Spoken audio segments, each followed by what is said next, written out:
99, where we focus on brewing a better competitive commander. I am your host, Patrick Marlin. I'm Justin Rodriguez, and welcome to Fringe Week, where we yes. talk Naru Meha, Master Wizard. Yes, there she is, right there. Often overshadowed by Baral and Teferi. Yeah, but there's other mono blue commanders that are viable, and this is one of them. Yes. So why would we even want to play Naru Meha, you ask? I don't know. Did you ask? Cool I'm art. going to tell. Because you have one card combos with Ghostly Flicker. So how does it work? Naru Meha plus Ghostly Flicker equals possibly win the game. Yeah. The prerequisite for this combo, for this deck, is 7 mana. You need at least 3 of those sources to be blue. When you have hit 7 mana, now we're playing all the fast artifacts and fast mana that we can get, but you need at least 3 of those being blue, and when we have that, we are going to cast Ghostly Flicker at instant speed. Ghostly Flicker says, exile 2 artifacts, creatures, and/or lands. For all purposes, we are going to choose 2 targets. We're going to choose 2 islands. Now, we have 7 mana, we've tapped out. We have cast Ghostly Flicker, and while holding priority, cast Naru Meha on the stack. Now, it's important at this point to figure out what Naru Meha does. This is probably the only card we're going to read out strictly, but Naru Meha, Master Wizard herself, has flash, so you can play her out instantaneously. Mm-hmm. And when Naru Meha, Master Wizard, enters the battlefield, copy target instant or sorcery spell you control. So when it's on the stack, you control it. You may choose new targets of the copy. So that's the most important part. If you haven't seen Naru or don't understand how she works, this is how she functions to win you the game. So, you have Naru Meha, and this is your stack. Naru Meha will resolve first, entering the field. She will then see Ghostly Flicker, which is targeting 2 islands, on the stack. She will create her own copy. Her copy will enter the stack. Now, what's interesting about this copy is it will copy the amount of things that you're flickering. Meaning, if Ghostly Flicker chooses 2 targets, the copy will now choose 2 targets. If Ghostly Flicker only chooses 1, well, you can't now choose 2. Yeah. For all purposes, you will always choose 2 targets. Correct. So now, the stack looks like this, and the copy is going to choose 2 new targets. That copy is going to choose an island and Naru Meha. So, copy will resolve and blink an island and Naru Meha. Naru Meha will once again enter the battlefield and see Ghostly Flicker on the stack. Still on the stack. And what is it going to do? Create a new copy. You see where this is going. Yes. Yeah. But every time you do this, you can tap out an island, floating 1 blue mana, and you're going to infinitely loop this to enter infinite blue mana zone. Now, obviously, if we explain that too quickly for you, of course, you can follow along over on Tapped Out to see this essentially function in a written format. So we'll leave that link in the description for you to the Naru Meha Master Wizard primer that Justin has developed. Mm-hmm. But obviously, once you net infinite mana, there's a world of possibilities for you. But that's not the only outlet for Ghostly Flicker. And Ghostly Flicker is the catalyst for a lot of different win conditions in this deck. Oh, yes. And it is only just one, though. But it's the main one, and that's the one we're going to discuss predominantly during the first half of this video. It is the best one because you can win at instant speed. Yeah. You can win in response to someone else's combo. And I've done it. It's brutal. It's brutal. So, now that we've established infinite mana, how do we win? Yeah. So let's talk about Sunscorched Desert. Sunscorched Desert. Desert land. When it enters the battlefield, it deals the damage. Say you were performing this Ghostly Flicker loop with this already on the field. You can now infinitely blink your desert to damage out every single person. You can even tap it for colorless. You could. But in this in this deck, It is a great utility, and it is a great outlet for this ability. And, generally speaking, something like Sunscorched Desert is going to be on the battlefield. Yes. So if it is on the battlefield for you, it's already there in place for you to go ahead and remove your opponent's life totals. However, if they're playing like a strip mine or something, they might be able to get rid of it. So what if Sunscorched Desert isn't out there? What else do you have? What if we have the Gear Reach Sanitarium? This guy. That's an interesting one. Because every time we blink it, and with infinite mana, we could potentially draw our entire deck. Each player draws a card and then discards a card. Mm-hmm. We're going to keep doing that. And we're going to keep finding new cards to play, new outlets to use and abuse. So you can technically, if you have a way to replenish your library, you can make everyone draw until they can draw no more and lose, or you can just use it to get a different solution for yourself. So Gyre Reach is fantastic. Again, it's just amongst your land base. So you're going to have it. You're just going to have it on deck. Yeah, you never want to give your opponent too many options, because every time you use this card, you're going to give them a new card. You know, I'll bet they have to discard a card, but you're going to use this in conjunction with this loop to find a better outlet. Okay. Spellseeker and Trinket Mage. These are excellent outlets for Naru Meha. So if you had performed this Ghostly Flicker combo and these were already on your field, you can infinitely blink them as well. So infinitely blinking Trinket Mage will bring to your hand so many things. Walking Ballista, which in a post-infinite world, we can make a giant ballista to damage out the entire table. Yeah, and technically, even though there's dual X, he's a 0 inside your deck, so he can grab him for 1 or less. Fantastic. I mean, it's the most surefire way to knock someone out, and you've seen Ballista in other infinite combos. Anytime there's infinite mana, colorless, doesn't matter. Feed him. Feed the boy. Feed him. You know, he's great post-combo when you have all this mana. He's great in the middle of combo because you can feed him with his ability, his pay 4, put a 1/1 counter on him. Yeah, if you happen to put him on the field prior, who cares? He's still great. You just add 4 generic. He's one of the best outlets in this deck. Oh, yeah. Because he's so usable pre and post. So Spellseeker is another excellent card which can be used pre and post loop. And when I say pre and post, I mean it's already on the field when we're performing this combo, or it's being placed on the field after the combo. So if it's already on the field and we can blink this unlimited times with our Ghostly Flicker, we can find almost every card in our deck. So say we're looping Spellseeker. What do we want to find? I don't know. We're going to find Pull from Tomorrow. Pull from Tomorrow is an excellent card because it will allow us to draw our entire deck. And then discard a card. And do this, yeah. But that doesn't matter when we have so many cards in our hand. I guess. But the main card we want to get while we have our deck in our hand is Blue Sun Zenith. Why is that? With infinite mana, we can target, let's say you, tell you to draw 1,000 cards. I can do that. You could do that. Yep. You will lose in response. Yeah. Blue Sun Zenith will now become our new library. And with any amount of cantrips, we can just pull it back to our hand and choose the next player. And the next player, winning us the game. Now, what's interesting is if you don't have Pull from Tomorrow, and it's in your graveyard, or it's been exiled, there are plenty of other targets you can find with Spellseeker. Now, to perform these targets, you'll have to break the loop, the Ghostly Flicker loop. Okay, so we've broken the loop, we've bounced Spellseeker as many times as we wanted because Ghostly Flicker says we could, and we've also bounced as many islands and or additional lands as we've wanted to net infinite mana. Yes. Ideally an island, but at this point, what are we trying to find with Spellseeker that's going to win us the game? So, say we find Into the Royal, or Blink of an Eye, and for all purposes, they're the same exact card. When we cast one of these cards with the kicker cost, and hold priority, casting Naru Meha, Naru Meha will enter the battlefield. We'll see either Blink of an Eye or Into the Royal on the stack with its kicker. We'll create a new copy. Now, the new copy is going to choose and target Naru Meha. The new copy will also have the kicker cost, meaning you will draw a card. So the new copy will reside, you will draw a card, and bounce Naru Meha. Now remember, she has flash. So before the original copy, which you're targeting maybe an island or someone else's something, before that resolves, go ahead and cast her again. She will once again copy Blink of an Eye or Into the Royal, making a new copy, which will target her. And every time, you're just bouncing her back to your hand, and you're drawing your entire deck. Wow, and this is non-land permanent, so you can pretty much bounce your opponent's entire board state if you wanted. Sans lands, but Yep. that's pretty cool. And then from there, we can go ahead and Walking Ballista. We can go ahead and Blue Sun Zenith. We can go ahead and pull other things. Let me show you. So obviously, after the Blink of the Eye Into the Royal scenario, we've bounced pretty much all of our opponent's permanents. Maybe we use Spellseeker again to find something else in our deck. And after all of this, we've pretty much drawn through a majority of our deck. Obviously, you don't want to mill yourself out. We've dropped down the Ballista. We've dropped down Blue Sun Zenith. But what if we have none of those? Well, what do you mean, like they're exiled or something? Maybe they're exiled, or maybe we've already used them. Well, if we've already used them, why not go ahead and play Winds of Rebuke? Winds of Rebuke, in the same sense, will go ahead and play. You will then play Naru Meha in response. You will create a copy.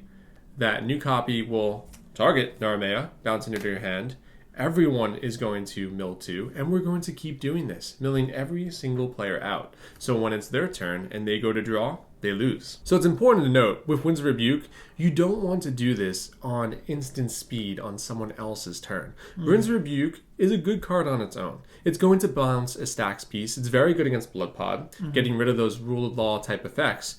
But when it's your turn and you do this, you will mill everyone, including yourself. Oof. Okay, so it's a little deadly. Don't take an extra turn. Is basically what you're saying. Exactly. Yep. But then once everyone else goes to take a turn... We originally ran Nexus of Fate. It wasn't good in here. You don't think so? No, I don't think so. Huh. Well, what's unfortunate is if someone else has an effect that allows them to shuffle their graveyard back into their library. Gaia's Blessing, I guess. Gaia's Blessing, Kozilek. I mean, you don't want to do this against Shuffle Hulk. You don't want to do this against Githro. Okay, but it's not our only solution for the deck so far we as have win so many cons are outlets. concerned. Yeah. So beyond Winds of Rebuke, what if we don't want to use this? What if we don't want to use this? And we're doing this at instant speed on someone else's turn. We've performed the Ghostly Flicker line, and then we found our outlet, and we drew our deck. Why not cast Rapid Hybridization or Pongify? Excellent cards in mono blue on their own, getting rid of troublesome creatures. But we can loop this with Naru Meha. By doing this, by casting Pongify on someone else's creature, and then in response, with infinite blue mana, playing Naru Meha and making a copy. Let the copy go ahead and choose Naru Meha, destroying her, giving you an ape or frog lizard, and then recasting her again, because you have infinite mana, to copy the original spell, and let the copy go ahead and hit her again. So you'll have an infinite army of either apes frog and frog lizards lizards. or apes. Very fringe, requires a combat step to win, but it is fun. Yeah, and you don't have haste for this to go off, so you will need to wait a turn, but that's pretty threatening, unless they have something to hit the entire field of tokens. This isn't a typical line you'll go for, but what's interesting is that these are so good on their own, but in conjunction with Ghostly Flicker, it's just another utility. No, it's pretty stellar. It's a good way to utilize cards that are just excellent utilities in a mono blue deck. So it's nice that you can use these 1 CMC spells to go ahead and make an army for yourself. But again, a little fringe. It does, however, work to just swamp your opponents. Just hope they don't have a Toxic Deluge or something. Yeah, with Cyclonic Rift. No more monkeys. That is quite fun. So Pongify, Rapid Hybridization. What if we don't want these? What if we want to grab something else? Why not grab a Whir of Invention? Ooh. Now, Whir of Invention is fun. Because while the loop is going on, with you ghostly flicking everything, if you cast a Whir of Invention for 1, you can find and alter the Brood. Okay. Instant speed. And with instant speed alter the Brood on the table, it will check every time you play Naru Meha. Every time she enters the field, your opponents will mill 1. This is an instant speed mill deck. So it's almost to the same effect as some of our previous mills. Again, It wins Rebuke. it's not going to work in going against every deck, but it is just another solution that is baked into the deck and very easy to find. You know, Trinket Mage could find that from a previous turn, or obviously Whir of Invention at instant is going to place it on the battlefield, and that's important to note. So there's no interaction there unless you stop Whir. It's just happening. Yeah. Exactly. So what if we don't have a solution to drawing our deck? I know there's at least one more chance scenario that you can use once you've net infinite mana. And again, there's a little bit more fringe. You don't necessarily need to stop the loop as it's happening. You can play this on top of it if I'm not mistaken. Yes, you can. But this is good post-loop, after loop, once you have infinite mana. It's a really cool card. And that card... It's the most beautiful foil. Whispers of the Muse. Would you say that's the most beautiful foil in your deck? No, it's pretty good though. Krovax, whatever. I do like it. I like the he's a goofy guy. He's a goofy boy. Guy. So what's nice about this card is it's a subpar opt.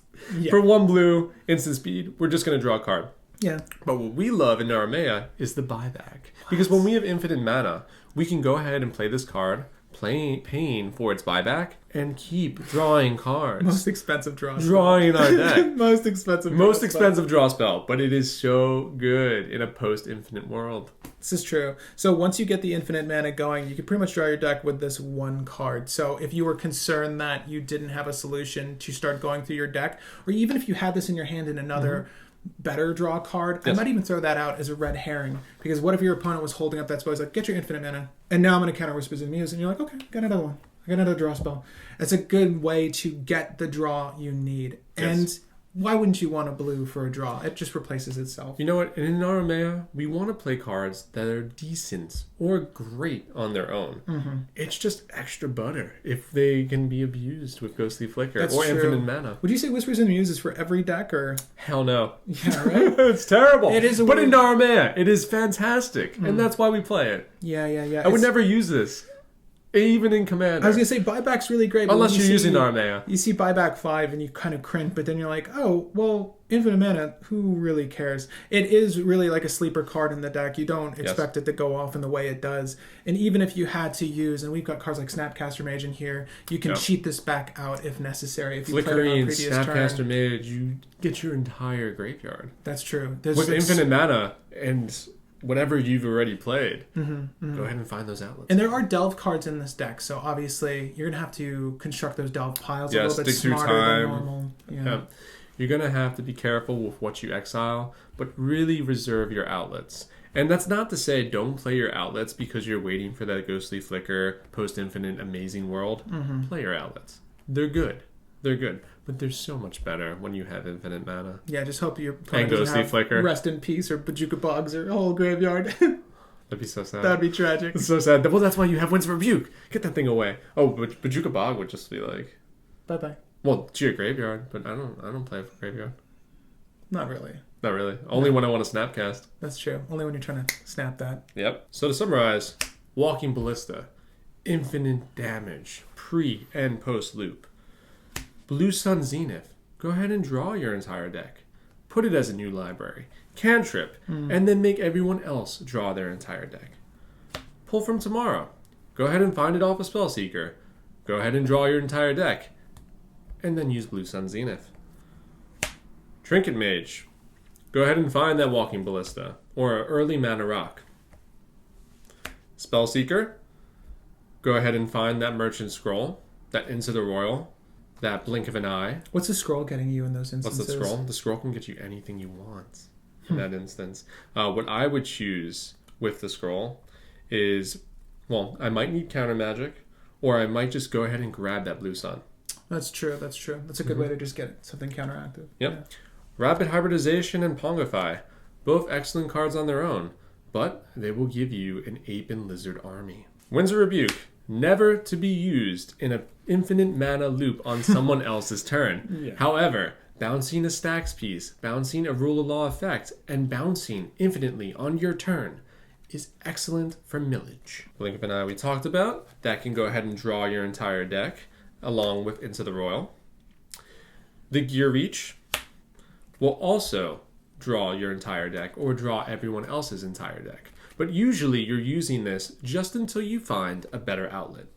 The Amazing Sunscorched Desert.